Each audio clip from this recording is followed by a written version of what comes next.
This is the story of the lion cub that fell among sheep. A lioness gave birth to a lion cub. Unfortunately, the lion cub fell off the cliff and landed among sheep, in a flock of sheep.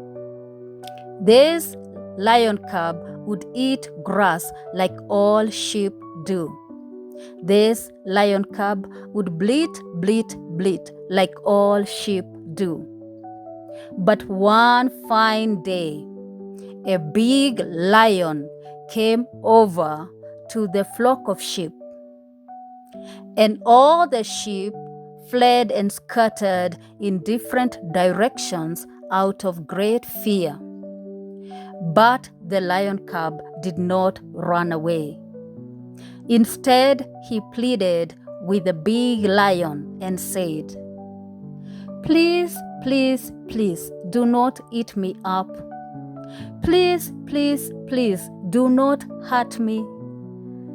But the big lion looked at the lion cub and said to him, "And what are you, a creature of strength and power, doing here among these timid sheep?" So the big lion picked up the lion cub and took him to the river. And he said to him, "Look down into the waters. What reflection do you see?" The lion cub gazed into the waters because for the very first time he saw the image of a lion. He was in shock and in utter disbelief because he had expected to see the image of sheep. You see, this lion cub had been among sheep for far too long, and he had been made to behave and conduct himself like sheep. And he had started to entertain the idea that he was part and parcel of sheep. So he was confused by the image that he saw. So the big lion picked up the lion cub yet again and took him to a hill. And he said to him, "We, the lions, are the kings of the jungle. We do not eat grass. No, we hunt for our prey. We hunt for fresh prey every day." The big lion also said to the lion cub, "We, the lions, do not bleat like sheep. No, we roar in the jungle." So the big lion taught the lion cub how to roar. At first, the lion cub would make an attempt to roar, but he would find himself bleating like sheep.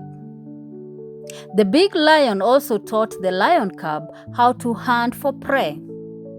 And in the beginning, the lion cub would make an attempt to hunt for prey, but he would fail every now and then.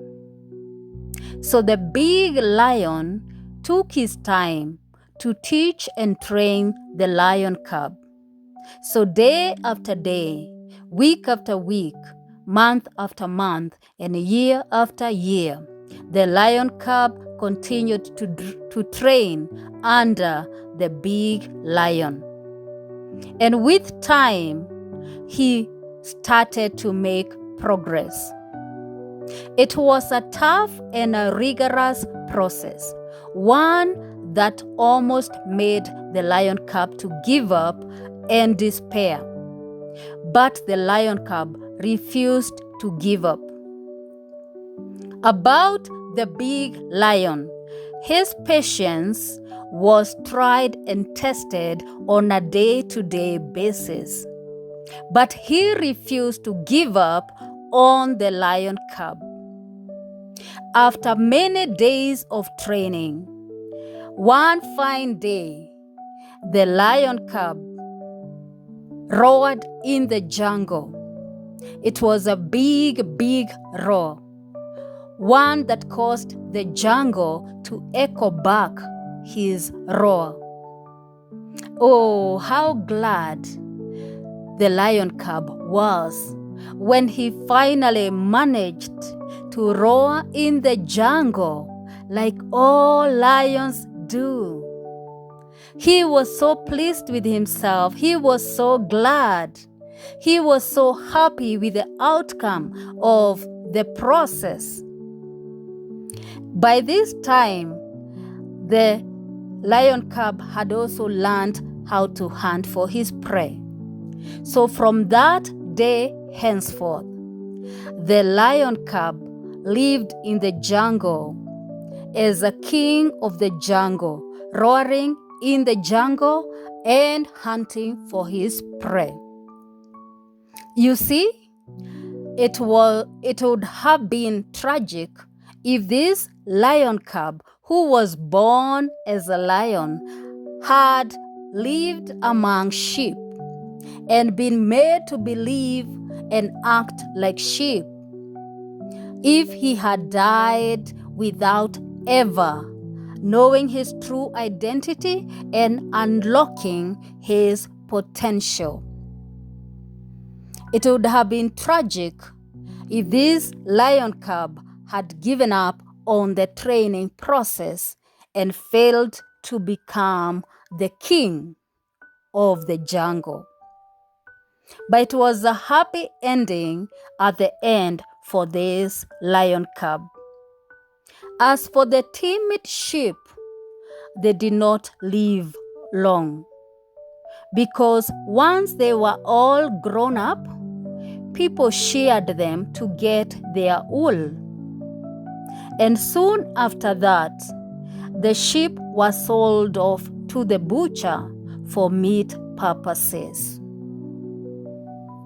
That's the end of our story today.